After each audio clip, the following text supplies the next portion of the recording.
오늘 말씀은 로마서 1장 5절에서 7절 말씀 보겠습니다. 우리 먼저 6절까지 함께 읽겠습니다.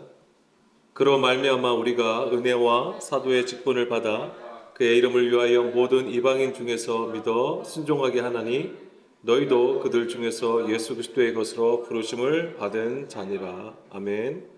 자, 1절부터 7절 말씀은 로마서의 인사말이라고 했습니다. 사실은 내용적으로 보면 크게 어려운 것이 없습니다. 그냥 쭉 쉽게 읽으면 됩니다. 그런데 1절부터 굉장히 좀 자세하게 말씀을 드리는 것은 여기에 나오는 이제 단어 그리고 그 의미를 알면 로마서에서 사도 바울이 로마 교회에게 하고자 하는 이야기들이 있다라고 하는 거예요. 그 핵심의 내용이 이 앞부분에 있는 것이고 그것을 우리가 그 개념을 그 의미를 좀 가지고 그 다음에 이제 로마서로 들어갈 때에 그 뒤에는 이제는 쉽게 우리가 이해하면서 넘어갈 수가 있는 것입니다. 그래서 우리가 좀 자세하게 다루고 있는 거고요. 오늘도 이제 중요한 단어와 의미들이 있기 때문에 그것을 나누겠습니다.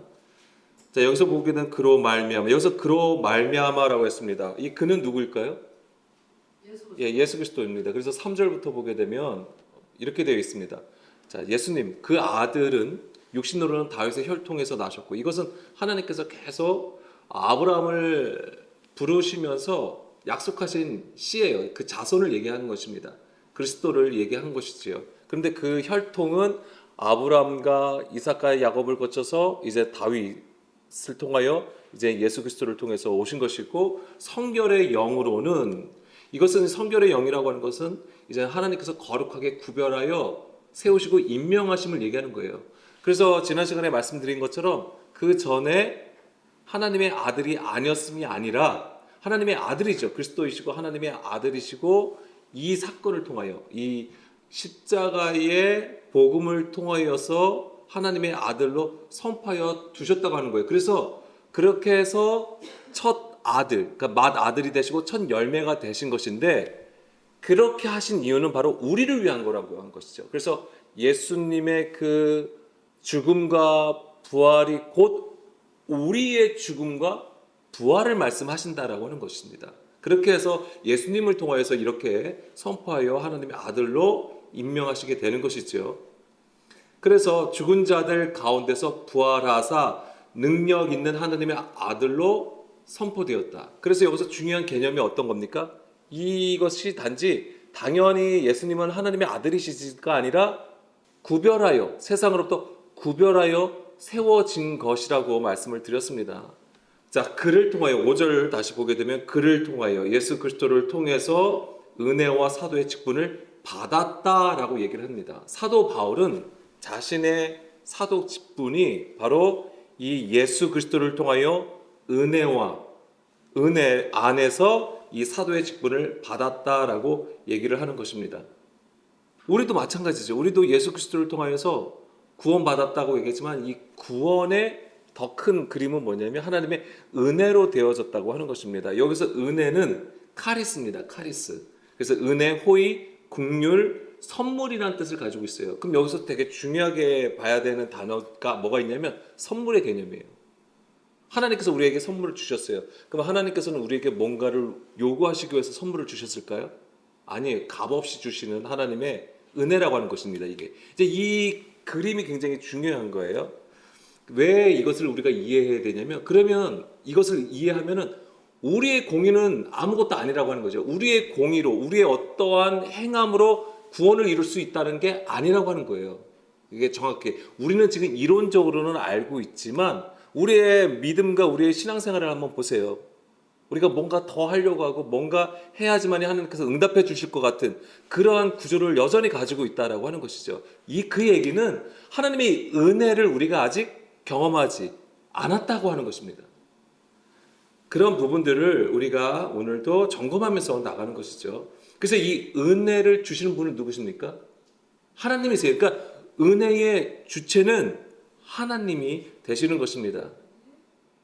아무런 자격도 없는 자에게 주시는 선물이라고 하는 거예요. 이게 우리가 어떤 자격이 있어서 그래? 우리 착각하는 게 뭐냐면, 우리가 하나님의, 그러니까 예수 그리스도를 어쨌거나 우리가 세상에서 살면서 우리의 육신대로 살았다가 예수님을 영접하여서 교회를 나오고 하나님을 믿어요. 그래서 하나님 앞에 잘 보여야지만이, 그리고 어떤 수준에 이르러야지만이 우리가 하나님의 아들이 된다고 생각을 하는 것이죠. 아닙니다. 그거는 이제 조건이 있는 거잖아요. 우리가 하나님의 아들이 되기 위해서 뭔가를 해야 되는 그런 구조를 가지고 있어야 되는 거예요. 그거는 아니라고 하는 것이죠. 오직 하나님의 은혜라고 하는 거예요. 그러니까 값없이 주시는 선물이에요. 이거는 이미 예수 그리스도를 통해서 우리에게 주신 거예요. 우리의 승리는 어디서부터 오는 거예요? 예, 그렇습니다. 예수님께서 이미 세상을 이미 이기셨다고 했잖아요. 거기에서 나오는 거예요. 우리의 승리는. 우리가 뭔가 강력하게 뭔가 확 예수님의 이름을 부르짖고, 예? 뭔가 파워풀하게 뭔가 신앙생활을 해야 되고, 이런 것으로 우리가 되는 게 아니라고 하는 거예요. 오직 예수님의 그 십자가로 승리하신 거예요. 그러니까 우리도 그 승리 안에 있는 거예요. 근데 우리는 왜 여전히 계속해서 넘어질까요? 깨닫지 못하니까. 그걸 계속 알지를 못하는 상황에서 계속 뭐예요? 뱀의 미혹에 넘어가는 거예요. 그래서 지난 주일 예배 때가 나누는 게 그거잖아요. 그래서 우리는 이 십자가의 은혜로 구원을 받는 것입니다. 예, 아멘. 갈라디아서 2장 19절 말씀 보게 되면은 내가 율법으로 말미암아 율법에 대하여 죽었나니 이렇게 되어 있습니다. 율법으로 말미암아 율법에 대하여 죽었다. 그래서 이게 뭘 얘기하냐면 하나님에 대하여 살려 함이다라고 하는 거예요. 사는 것입니다. 이게 우리가 율법이라고 하는 것은 무엇입니까? 예, 율법 조문이에요. 율법 아래에서 사람의 계명을 따라 하나님을 섬기는 상태를 얘기하는 거예요. 그런 율법에 대하여 죽었다는 것은 그 율법을 따르던 구조에서 어떻게 되는 거예요? 벗어났다. 우리 안에 얘기를 보면 우리 안에 율법으로 쌓았던 탑이 어떻게 되는 거예요? 무너지는 것을 얘기하는 거예요. 다른 얘기로 하면 우리의 겉사람이 깨지는 것을 얘기하는 것입니다. 다시 말씀드리면 우리가 엄청난 깨달음을 가지고 있어도 우리의 힘으로는 벗어날 수 없다고 하는 거예요. 깨달음을 가지고 깨닫는다고 해가지고 그것이 구원이 아니에요. 그 깨달음은 결국 어떤 거하고 연결되어 있냐면 순종하고 연결되어야 돼요. 믿음으로 순종. 듣고 순종하고 반드시 이것이 하나가 돼야 돼요. 그것이 되어 있지 않으면 그냥 깨닫는 것은 끝나는 거예요. 그냥 지식으로 남게 되는 것입니다. 그것이 오히려 또 다른 율법 조문이 되는 것입니다. 그것을 항상 우리가 경계해야 되는 것이죠. 그래서 우리 안에 있는 그 육신의 구조를 깨트리는 것이 바로 하나님의 일하심이다라고 하는 거예요. 그래서 오직 죽은 자들 가운데서 부활하셔서 능력 있는 하나님의 아들로 선포하시는 것, 그것이 바로 하나님의 일하심이 되는 것이고, 이것은 전적으로 하나님의 은혜 안에서 이루어지는 것입니다. 19절 읽었고요. 근데 20절. 그래서 우리가 이제 20절을 잘 알잖아요. 그 율법에 대해 죽는 것이 뭐냐라고 했을 때 20절로 우리는 이해할 수 있습니다. 내가 그리스도와 함께 십자가에 못 박혔나니 그런즉 이제는 내가 사는 것이 아니요 오직 내 안에 그리스도께서 사는 것이라. 아멘. 되게 중요한 말씀이 됩니다. 내가 그리스도와 함께 십자가에 못 박힐 때 내가 구원 받아서 사는 게 아니에요. 그러니까 우리 이걸 잘 이해하셔야 돼. 내가 구원 받아서 백성으로 살아가는 게 아니에요. 내가 사는 게 아니에요. 무엇입니까? 중요한 개념은 뭐냐면 내 안에 그리스도께서 사시는 거예요. 그럼 하나님께서는 우리의 무엇을 보시고 의롭게 여기실까요? 예, 내 안에 계신 그리스도를 보고 의롭다 하시는 거지. 내가 뭔가 뭐 깨닫고 뭔가 엄청난 열심으로 해서 그래 너가 참 제사를 잘 드렸구나, 너가 참 전도를 열심히 하였구나, 너가 뭔가 착한 일을 많이 하였구나 해서 그거를 보시고 의롭게 여기시는 게 아니라고 하는 거예요. 물론 우리가 또 이웃도 사랑하고 형제도 사랑하고 전도도 해야 되고 다 해야 되는 건 맞아요. 근데 그것이 우리가 하나님 앞에 서는 근거가 되지는 않는다고 하는 것이죠. 그게 되면은 앞에서 언급했던 은혜 안에서 우리가 구원받는다고 하는 얘기는 거짓말이 되는 거예요. 그러면서 뒤에 그래서 그리스도께서 사시는 것, 우리 안에서 그리스도가 사셔야 되는 것이고, 그러면 이제 내가 육체 가운데 사는 것은 나를 사랑해서 나를 위하여 자기 자신을 버리신 하나님의 아들을 믿는 믿음 안에서 사는 것이다. 그래서 예전에도 말씀드렸습니다.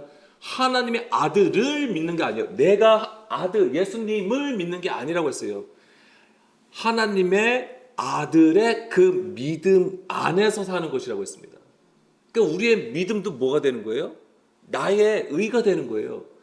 그것이 아니라 예수 그리스도의 그 믿음으로 살게 된다라고 하는 것입니다. 그게 왜 중요하냐면 그것이 하나님의 일하심이 되는 거예요.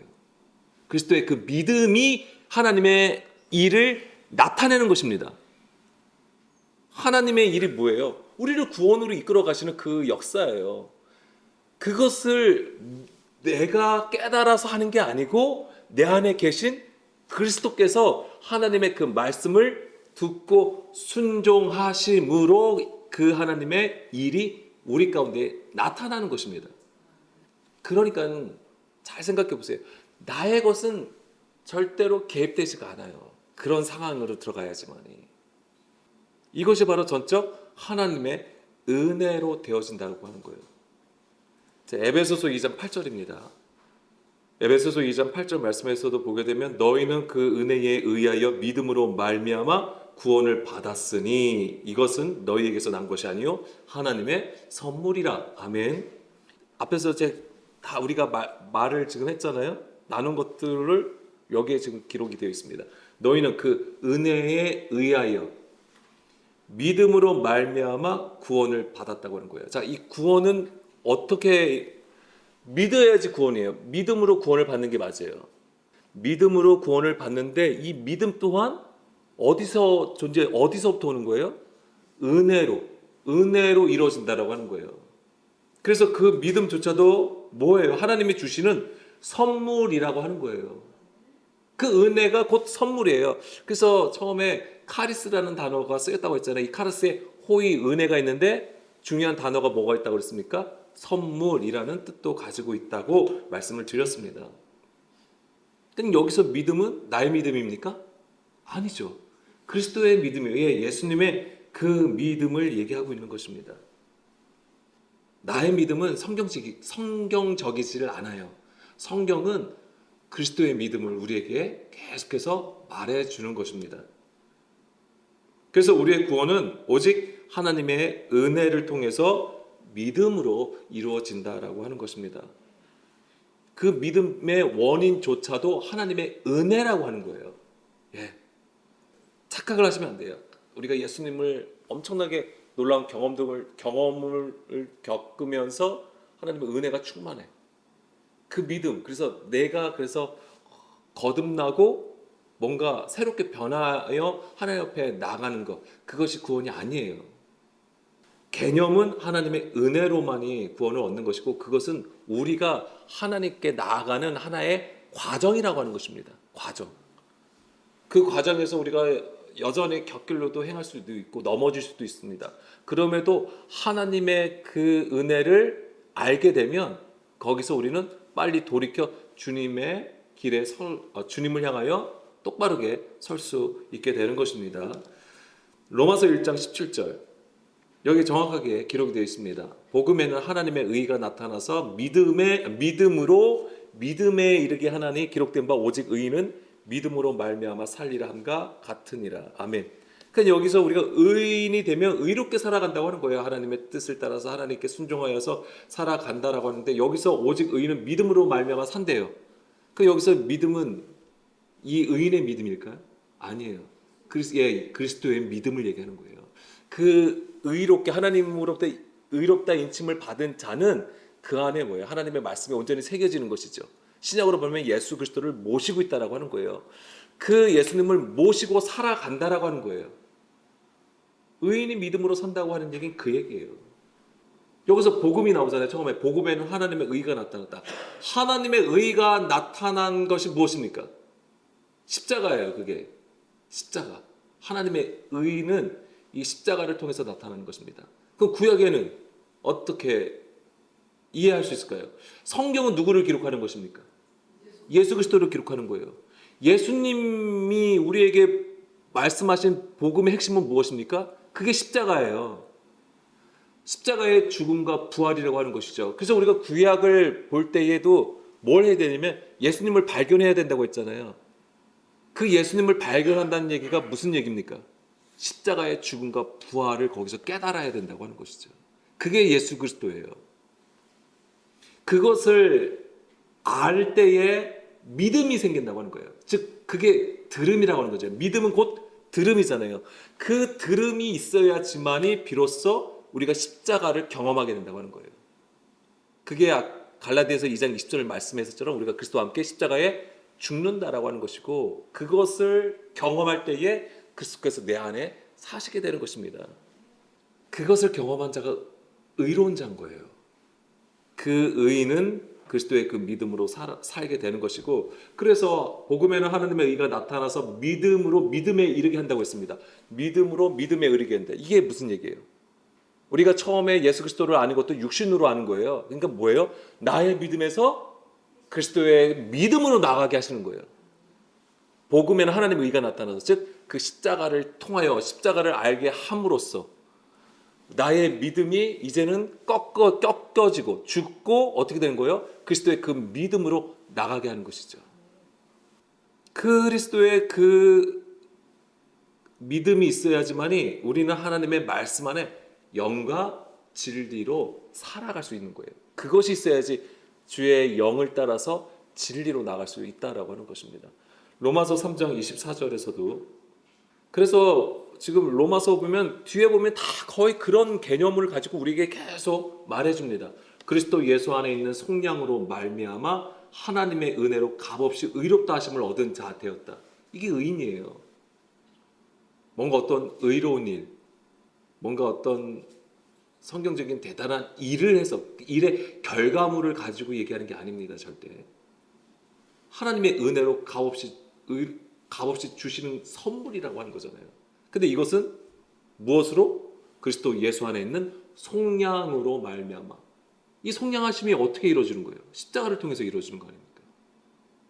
그래서 25절이 이 예수를 하나님이 그의 피로써 믿음으로 말미암는 화목제물로 세우셨다. 예수님의 십자가를 얘기하잖아요.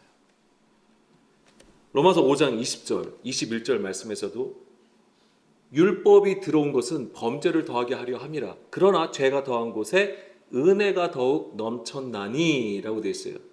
그래서 죄가 더한 것에 은혜가 더욱 넘쳤다고 하면 그러면 우리가 죄를 더 져야 되는 거예요? 아니에요. 이게 무슨 얘기일까요? 뭐냐면 그러니까 내 죄를 아는 것만큼 하나님의 은혜가 너무나도 무한하다는 걸 알게 되는 거예요. 그러면 그거를 알면 알수록 나는 어떻게 될 것 같아요? 점점 나는 저 바닥에서 하나님 앞에 정말 내가 죄인이구나, 아무것도 아니었던 나였구나라는 것을 그냥 애통해하고 그냥 저 바닥에 있게 되는 거예요. 내가 바닥에 있고 점점 바닥으로 내려가는 것이 뭘 의미하냐면 바로 나의 죽음이라고 하는 거예요. 이게 그 얘기예요. 내가 죽으면 죽을수록 이 하나님의 은혜가 얼마나 큰지를 정말 측량할 수 없다는 것을 비로소 알게 되는 거예요. 지금 우리가 하나님의 은혜를 얘기하는 건 그냥 얄팍한 지식이에요. 그냥. 맞습니다. 우리가 그러니까는 경험하지를 못하는 거. 이거를 그냥 정말 우리의 여러 가지 힘든 상황들이 그냥 해결될 때의 정도로 그 정도만 아는 거예요. 근데 그것은 정말 하나님을 아는 그거가 되지 못해요. 사실은. 우리가 하나님을 알 수 있는 수준은 내가 저 밑에 있을 때에 정말 바닥에 완전히 낮춰져야지만이 비로소 하나님의 은혜를 알게 되는 거예요. 그게 왜 그러냐면 내가 요만큼 있을 때, 예를 들면 요만큼 10cm 간격이 내가 바닥에 내려가는 거하고 하나님의 은혜가 위로 오는 거라면 이게 10cm 있을 때는 가까이 보이잖아요. 그럼 그 은혜가 그러니까 은혜가 높은 줄 몰라요. 그럼 이게 은혜가 높은 거를 알려면, 무한하다고 알려면 어떻게 해야 되는 거예요? 이게 점점점 떨어져야 돼요. 그럼 나는 저 밑바닥까지 낮춰야 되는 것이고, 그래야지만이 하나님의 그 은혜가 큰지를 깨닫게 된다라고 하는 것입니다. 우리의 죄를 깨닫는 것만큼 우리의 육신의 구조를 깨닫는 만큼, 나의 육신의 구조를 아는 것만큼, 그 얘기는 하나님 앞에 회개한다는 얘기예요. 그래야지만이 하나님의 은혜를 비로소 알게 된다. 그것을 알아야지만 우리가 하나님 앞에 비로소 가까이 나갈 수 있다라고 하는 거예요. 하나님의 은혜를 알아야지 하나님께 가까이 나가는 거예요. 자, 로마서 1장 5절입니다. 그러니까 뭐냐면 우리의 겉사람이 진멸당하는 것만큼 우리의 속사람은 그만큼 새롭게 되는 거예요. 그 차이를 얘기하는 거예요. 그게 곧 하나님의 은혜를 알게 된다라고 하는 것이죠. 솔직히 말씀드리면 우리는 하나님의 그 은혜를 알 수가 없어요. 측량이 안 되기 때문에. 그래도 불구하고 하나님은 우리에게 그 십자가를 통하여 예수 그리스도를 알게 하신다고 하는 거예요.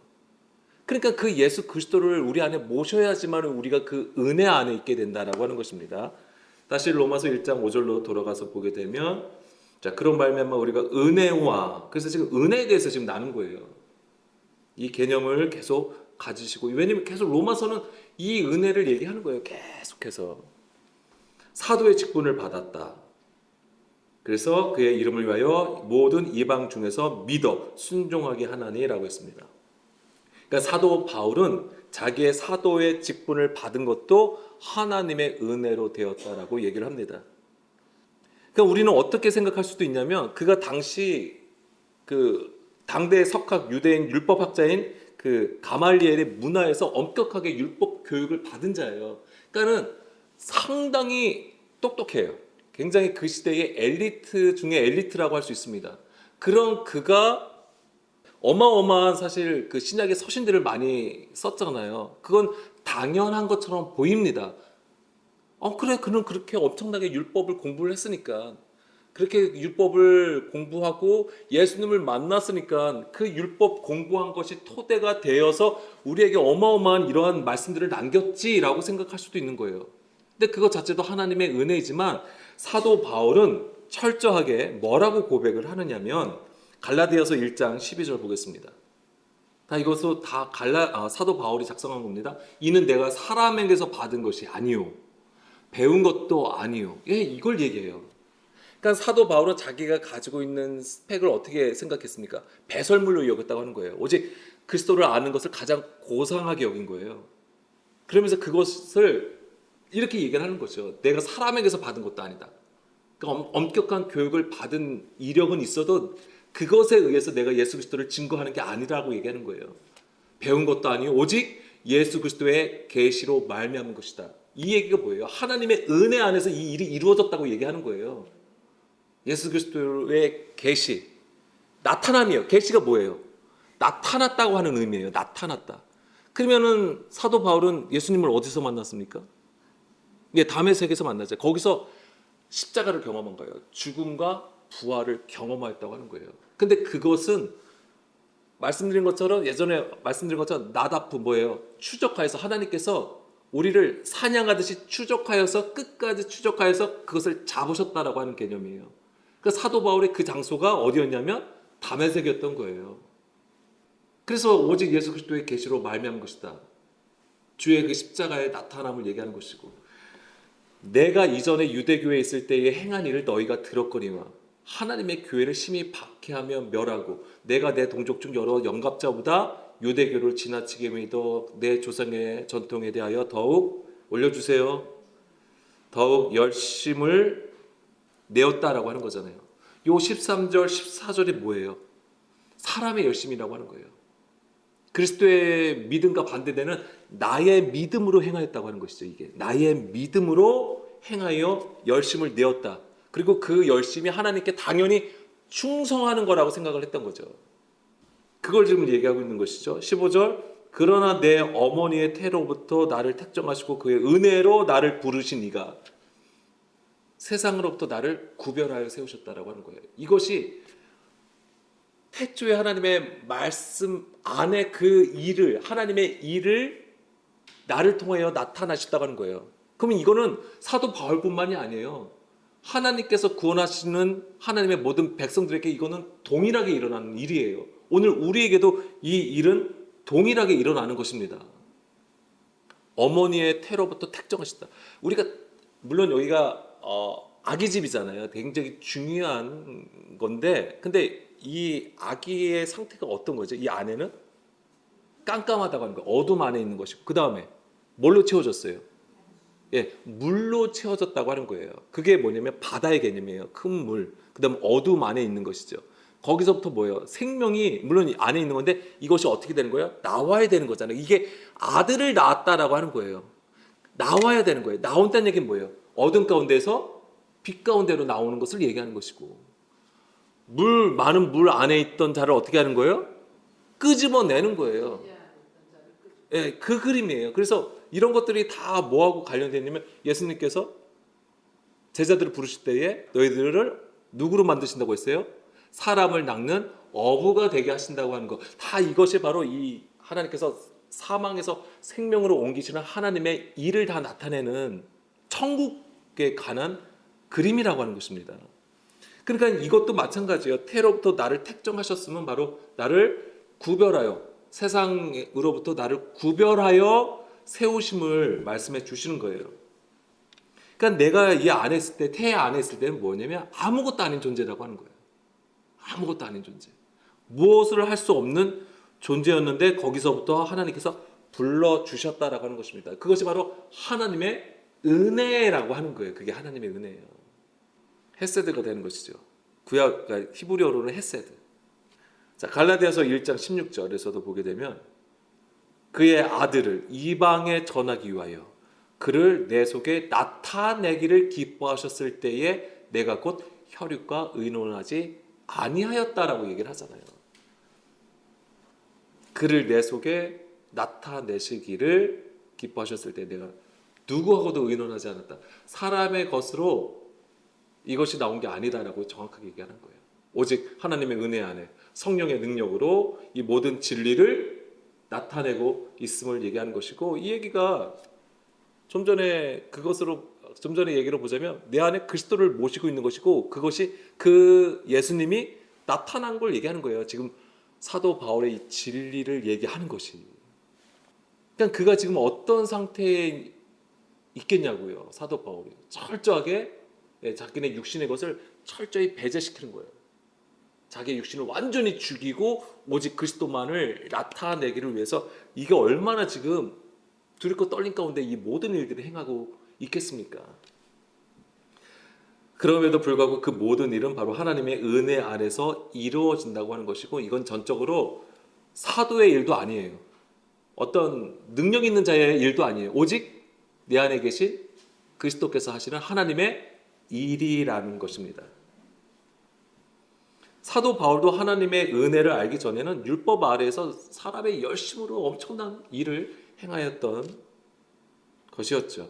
갈라디아서 3장 22절, 25절 말씀에서도 보게 되면은 그러나 성경의 모든 것을 죄 아래 가두었으니 이는 예수 그리스도를 믿음으로 말미암는 약속을 믿는 자들에게 주려 함이라. 믿음이 오기 전에 우리는 율법 아래에 매인 바 되었다고 되어 있죠. 그리고 25절에 보게 되면 믿음이 온 이후에 우리가 초등교사 아래에 있지 아니한다. 율법 아래에 더 이상 있지 않는다고 얘기합니다. 그럼 여기서 이 믿음은 당연히 그리스도의 그 믿음을 얘기하는 거예요. 나의 믿음으로 되는 게 아니에요. 절대. 예수님의 그 믿음이 오기 전에는 우리가 무엇을 해도 율법 아래에 있는 것입니다. 그래서 억울할 수 있어요. 우리가 그렇게 예수님 하나님 믿고 그렇게 열심히 했는데 이게 율법 아래에 있는 것이라고 그렇게 생각할 수도 있어요. 그 억울하시면 깨달으십시오. 근데 그 깨닫는 그 순간 그 하나님의 그 은혜가 어마어마하게 크다는 것을 비로소 알게 되실 거예요. 어쩌면은 사도 바울은 그래서 더 그 하나님의 크신 은혜를 경험하였는지도 몰라요. 그 죄가 컸기 때문에 그 불법의 구조가 어마어마했던 것인데 그게 깨지니까 그 깨지는 것만큼 이 하나님의 은혜를 알게 되었던 것이죠. 다시 로마서 1장 5절로 또 돌아가겠습니다. 그래서 사도 바울은 하나님의 은혜와 사도의 직분을 받아서 그 이름을 위하여 모두 이방인 중에서 믿어 순종하게 한다라고 했는데 이 순종이 뭐냐면 히파코에라는 단어예요. 그러니까 순종이 무엇입니까? 순종은 여기서 보는 이 히파코에가 무슨 뜻이냐면 우리는 이제 순종이니까 뭔가 말을 듣고 뭔가 행하는 것으로 보여지는 건데 사실 뭐냐 경청이에요. 경청. 주의 깊게 듣다라는 뜻입니다. 들음이에요. 정확하게 온전하게 듣는 것을 얘기하는 것입니다. 그럼 무엇을 듣죠? 예, 하나님의 말씀을 듣는 거예요. 근데 하나님의 말씀인데 그 하나님의 말씀이 뭐 어느 구절, 어느 장에, 어느 성경에 몇 장 몇 절에 뭐가 있다 이걸 얘기하는 게 아니에요. 성경은 누굴 기록한 것입니까? 예수 그리스도. 그 예수 그리스도의 십자가의 죽음과 부활을 발견할 수 있어야 된다고 하는 거예요. 그게 듣는 거예요. 그것을 들어야지만 우리가 그리스도와 함께 십자가에 못 박히는 것을 경험하게 되고 그리스도를 우리 안에 모시게 되는 것입니다. 그것이 바로 그리스도를 발견한다고 하는 거예요. 그것이 있어야지만 우리가 세상과 구별되어 선다라고 하는 것입니다. 그러면 이 믿음의 순종이 이 순종이 어디로 우리를 인도해 가냐면 베드로전서 1장 22절. 베전 1장 22절 보게 되면 너희는 그를 22절. 예. 너희가 진리를 순종함으로 자, 이게 이제 진리를 순종한다. 진리를 듣는다라고 하는 얘기예요. 그러면 너희 영혼을 깨끗하게 하여. 예, 그러니까 우리의 모든 죄의 불법, 죄의 허물을 씻어 맑게 하신다고 하는 거잖아요. 거짓이 없이 형제를 사랑하기에 이른다라고 하는 거예요. 거짓이 없이 형제를 사랑한다. 이게 뭐냐면 십자가로 이루어지는 일이에요. 거짓이 없다고 하는 것은 무엇입니까? 내가 진리를 가지고 있음을 얘기하는 거예요. 진리를 가졌다는 것은 하나님의 뜻을 온전히 깨달았다고 하는 것이고 그러면은 형제를 어떻게 하는 거예요? 사랑한다고 하는 거예요. 예수님께서 우리를 사랑하신 것처럼 예수님께서 교회를 사랑하신 것처럼 그 예수님께서 교회를 사랑하신 것이 무엇입니까? 그게 십자가잖아요. 그러니까 뭐야? 자기의 유익을 구하지 않는 거예요. 이거는 자기의 유익을 구하지 아니하고 그 형제를 위하여 이웃을 위하여 내 목숨을 내놓는 것을 얘기하는 거예요. 내 목숨이 죽는 것을 얘기하는 거예요. 그래야지만이 뭐가 나타납니까? 하나님의 은혜가 나타난다고 하는 거예요. 거기에. 거짓이 없는 것은 이제는 사람의 계명을 따르지 않고 하나님의 뜻을 따라 행함을 얘기하는 것입니다. 16절 로마서 1장 16절 보게 되면 내가 복음을 부끄러워하지 아니하노니 6절입니다. 죄송합니다. 로마서 1장 6절 말씀 보게 되면 로마서 1장 6절 말씀 보게 되면 네 너희도 그들 중에서 예수 그리스도의 것으로 부르심을 받은 자니라. 5절부터 다시 보겠습니다. 5절부터 그로 말미암아 우리가 은혜와 사도의 직분을 받아 그의 이름을 위하여 모든 이방인 중에서 믿어 순종하게 하나니 너희도 그들 중에서 예수 그리스도의 것으로 부르심을 받은 자들이라. 사도 바울을 우리가 은혜를 받고 사도의 직분을 받아서 예수 그리스도 이방인 중에서 믿어 순종한 것처럼 뭐예요? 너희도 똑같이 하나님의 부르심을 받아서 하나님의 일을 나타낸다라고 하는 것입니다. 그러니까 사도 바울이 자기가 사도이기 때문에 뭔가 대단하다고 하는 것을 얘기하는 게 아니에요. 이 직분은 뭐예요? 그냥 하나님의 일을 하는 그 분류한 것뿐이지 동일하게 뭐예요? 우리 안에 예수 그리스도를 나타내는 것에 있다고 하는 거예요. 우리의 부르심은 다 거기에 있는 거예요. 우리가 복음을 전하는 거, 전도하는 거, 선교하는 거 다 이것을 얘기하는 거예요. 우리의 어떤 구조, 우리의 시스템에서 어떤 결과물을 내기 위한 것이 아니라 우리 안에 계신 그리스도를 나타내는 것에 있다라고 하는 것입니다. 그게 본질이에요.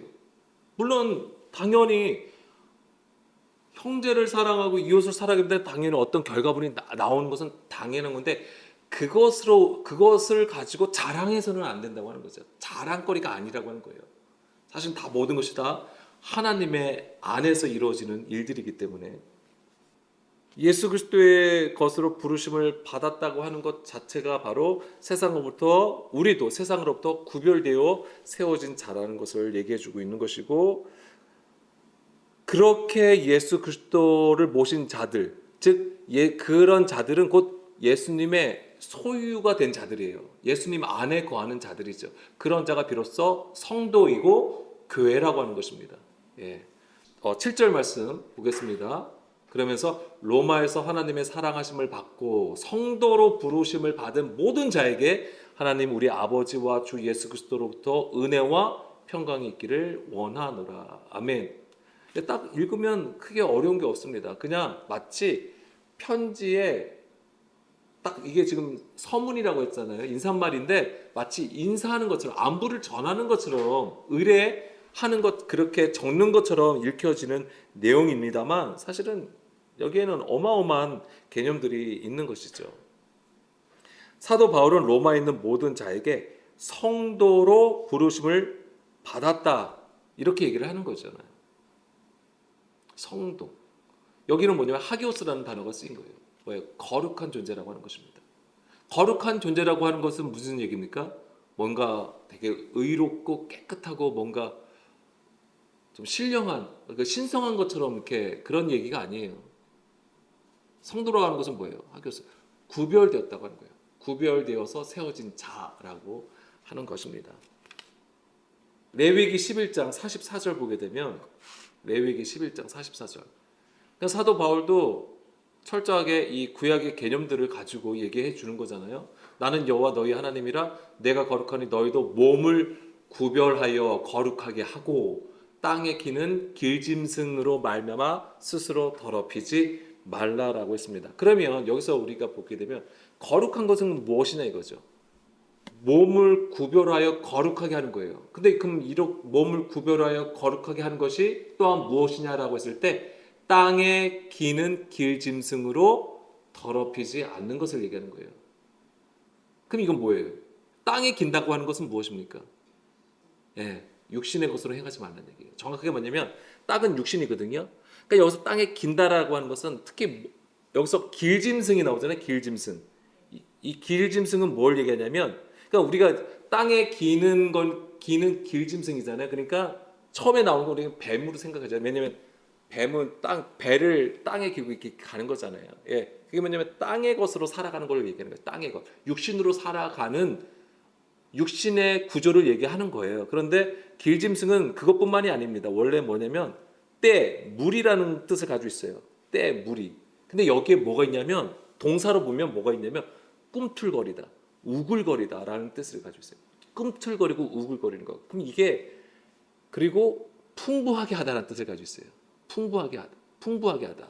그럼 이게 뭘 얘기하냐면 그냥 엄청나게 많은 것들이 그냥 꿈틀꿈틀 우글우글 거리는 그 상태를 얘기하는 거예요. 근데 이게 어떻게 우리가 생각할 수 있냐면 사람의 일로 열심을 내어서 번성하는 상태. 이걸 얘기하는 거예요. 그게 이제 육신의 구조라고 하는 것입니다. 그게 땅에 기는 길짐승으로 더럽혀진 상태라고 하는 거예요. 육신의 생각을 따라서 사람의 열심으로 더럽히지 말라고 하는 거예요. 그렇게 해서 구별되라고 하는 것입니다. 자, 고린도전서 1장 2절입니다. 고린도전서 1장 2절. 고린도에 있는 하나님의 교회 곧 그리스도 예수 안에서 거룩하여지고 성도라 부르심을 받은 자들과 또 각처에서 우리의 주 곧 그들과 우리의 주 대신 예수 그리스도의 이름을 부르는 모든 자들에게라고 되어 있습니다. 그럼 여기서 보게 되면 바로 누가 성도입니까? 예수 안에서 거룩하여진 자들. 그리고 부르심을 받은 성도라고 하는 거예요.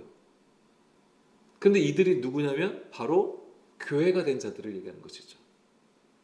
그래서 성도라고 하는 것은 바로 하나님의 사랑을 입은 자가 되는 것입니다. 하나님의 사랑을 입은 자. 이게 그냥 되어지는 게 아니에요. 예수님의 그 십자가의 죽음과 부활을 통해서 이루어진 하나님의 그 계시가 나타난 자들을 얘기하는 거예요. 그런 자가 거룩하게 되었다. 그러니까 여기서 거룩하다는 것은 그래 우리의 몸이 깨끗해졌다가 아니라 그렇게 해서 구별되어 세워진 자를 얘기하는 거예요. 구별되었다고 하는 게 굉장히 중요한 겁니다. 그 구별되었다고 하는 것은 레위기로 보게 되면 뭐가 같냐면 제단에 올라간 제물이 된 것을 얘기하는 거예요. 제단에 올라간 거. 제단에는 그냥 우리가 아무 짐승이나 가지고 오면 그냥 올리는 게 아니에요. 철저하게 온전한 거, 흠도 점도 없는 것으로 하나님 앞에 올려드려요. 그래서 그것을 위해서 따로 기르고 엄청나게 정성을 들여서 그거를 잘 가지고 있다가 하나님 앞에 제사를 드린다고요. 근데 그 희생제물이 된 게 누굽니까? 바로 예수님이었다고 하는 거예요. 그래서 그 예수님이 그렇게 해서 하나님 앞에 하나님과 하나가 된 것처럼 그 다음에 예수 그리스도를 통하여 우리도 예수 그리스도 안에 예수 그리스도 안에 있음으로써 어떻게 되는 거예요? 똑같이 하나님 앞에 올라갈 수 있다라고 하는 거예요. 내가 잘해서 올라가는 게 아니라 예수님을 통해서 올라간다고 하는 거예요. 그래서 내 안에 그리스도를 하나님께서 보시고 의롭게 여긴다고 하는 거예요. 그게. 그리고 로마서 다시 1장 7절로 보게 되면 뒤에 보게 되면 은혜와 평강이 있잖아요. 은혜와 평강. 주 예수 그리스도로부터 은혜와 평강이 있기를 원한다라고 했습니다. 그 은혜는 앞에서도 얘기한 것처럼 얘기를 했고요. 그다음에 평강이 있잖아요. 평강.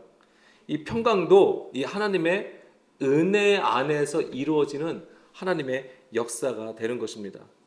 평강은 무엇입니까? 하나님의 은혜로 주신 거예요. 이것도 하나님의 은혜의 약속이 바로 이 평강인데 이 평강이 샬롬이에요. 샬롬. 이제는 여기서 단어는 에이레네. 그리고 히브리어로 보게 되면 이제 샬롬이 되는 거예요. 그래서 샬롬은 어떤 상태를 얘기하는 것입니까? 전쟁이 없는 상태를 얘기하는 거죠.